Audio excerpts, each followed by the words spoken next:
بسم اللہ الرحمن الرحیم۔ شروع اللہ کے نام سے جو بڑا مہربان نہایت رحم کرنے والا ہے۔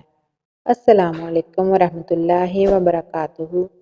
حضرت عیسیٰ کان دجال کا خاتمہ نبی پاک صلی اللہ علیہ وآلہ وسلم کی کس تلوار سے کریں گے اور وہ تلوار اس وقت دنیا میں کہاں موجود ہے؟ حضور نبی کریم صلی اللہ علیہ وآلہ وسلم کی 9 مبارک تلواروں میں سے ایک کا نام البتار ہے۔ یہ تلوار سرکار دو عالم نبی پاک صلی اللہ علیہ وآلہ وسلم کو یثرب کے یہودی قبیلے سے مال غنیمت کے طور پر حاصل ہوئی۔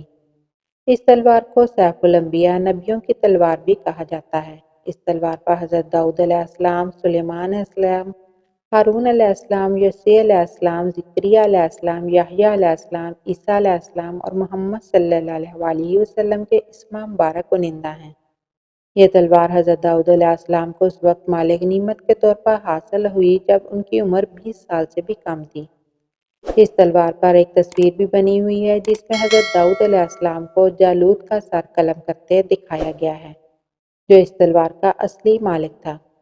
تلوار پر ایک ایسا نشان بھی بنا ہوا ہے جو بترا شہر کے قدیمی عرب باشندے البادیون اپنی ملکیتی اشیاء پر بنایا کرتے تھے۔ بعض روایت میں یہ بات بھی ملتی ہے کہ یہی وہ تلوار ہے جس سے حضرت عیسیٰ علیہ السلام اس دنیا میں واپس آنے کے بعد کان دجال کا خاتمہ کریں گے اور دشمنان اسلام سے جہاد کریں گے۔ تلوار کی لمبائی 101 سینٹی میٹر ہے اور آج کل یہ تلوار ترکی کے مشہور زمانہ عجائب گھر توپ کاپی استنبول میں محفوظ ہے۔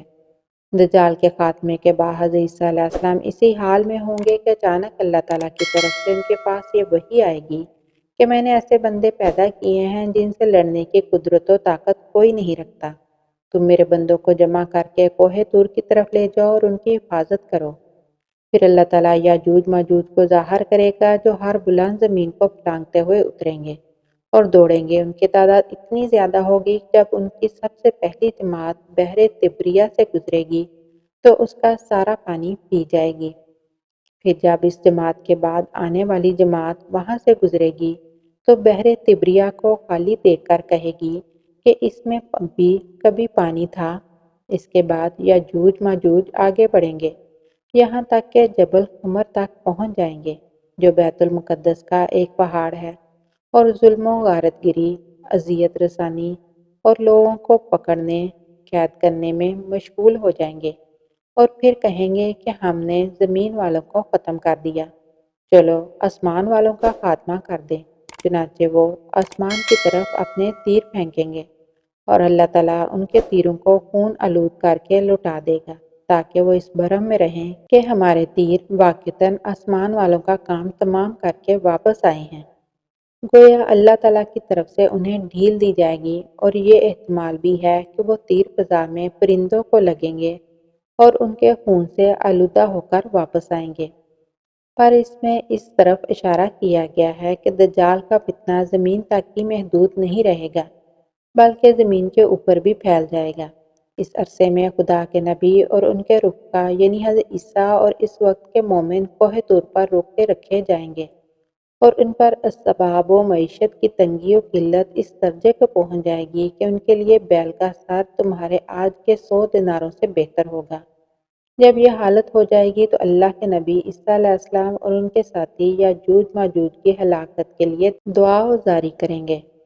پس اللہ تعالیٰ ان کی گردنوں میں نوق یعنی کیڑے پڑ جانے کی بیماری بھیجے گا جس سے وہ سب یکبارگی اس طرح مر جائیں گے جس طرح کوئی ایک شخص مر جاتا ہے، یعنی نوق کی بیماری کی شکل میں ان پر خدا کا قہر اس طرح نازل ہوگا کہ اس کے سب ایک ہی وقت میں موت کے گھاٹ اتر جائیں گے۔ اللہ کے نبی اور ان کے ساتھی اس بات سے آگاہ ہو کر پہاڑ سے اتریں گے اور انہیں زمین پر ایک بالچت کا ٹکڑا بھی ایسا نہیں ملے گا جو یاجوج ماجوج کی چربی اور بدبو سے خالی ہو۔ اس مصیبت کے دفعے کے لیے حضرت عیسیٰ اور ان کے ساتھی اللہ تعالیٰ سے دعا کریں گے۔ تب اللہ تعالیٰ اونٹ کی گردن جیسی لمبی گردنوں والے پرندوں کو بھیجے گا جو یاجوج ماجوج کی لاشوں کو اٹھا کر جہاں اللہ کی مرضی ہوگی اٹھا کر پھینک دیں گے۔ ایک اور روایت میں یہ ہے کہ وہ پرندے ان لاشوں کو فہبل میں ڈال دیں گے۔ فہبل یہ دراصل ایک جگہ کا نام ہے جو بیت المقدس کے علاقے میں واقع ہے۔ دوسرے معنی گڑھے کے ہیں اور ایک معنی پہاڑ سے گرنے کے ہیں، اور مسلمان یاجوج ماجوج کی کمانوں، تیروں اور ترکشوں کو 7 سال تک چلاتے رہیں گے۔ پھر اللہ تعالیٰ ایک زوردار بارش بھیجے گا جس سے کوئی بھی مکان، خواہ وہ مٹی کا ہو یا پتھر کا، خواہ سوکھ کا ہو، نہیں بچے گا۔ وہ بارش زمین کو دھو کر آئینہ کی طرح صاف کر دے گی۔ پھر زمین کو حکم دیا جائے گا کہ اپنے پھلوں یعنی اپنی پیداوار کو نکال اور اپنی برکت کو واپس لا۔ چنانچہ زمین کی پیداوار اس وقت اس قدر بابرکت اور باافراط ہوگی کہ 10 سال سے لے کر 40 آدمیوں تک کی پوری جماعت ایک انار کے پھل سے سیراب ہو جائے گی، اور اس انار کے چھلکے سے لوگ سایہ حاصل کریں گے۔ نیز دودھ میں برکت دی جائے گی، یعنی اونٹ اور بکریوں کے تھنوں میں دودھ بہت ہوگا، یہاں تک کہ دودھ دینے والی ایک اونٹنی لوگوں کی ایک بڑی جماعت کے لیے کافی ہوگی۔ دودھ دینے والی ایک بکری آدمیوں کی ایک چھوٹی سی جماعت کے لیے کافی ہوگی۔ بہرحال لوگ اس طرح کی خوشحال اور امن و چین کی زندگی گزار رہے ہوں گے کہ اللہ تعالیٰ ایک خوشبودار ہوا بھیجے گا جو ان کے بغل کے نچلے حصے کو پکڑے گی، یعنی اس ہوا کی وجہ سے ان کی بغلوں میں درد پیدا ہوگا، اور پھر وہ ہوا ہر مومن اور ہر مسلمان کی روح قبض کر لے گی، اور صرف بدکار اور شریر لوگ دنیا میں باقی رہ جائیں گے جو آپس میں گدھوں کی طرح مختلط ہو جائیں گے، اور انہی لوگوں پر قیامت قائم ہوگی۔ اس پوری روایت کو مسلم رحمۃ اللہ علیہ نے نقل کیا ہے۔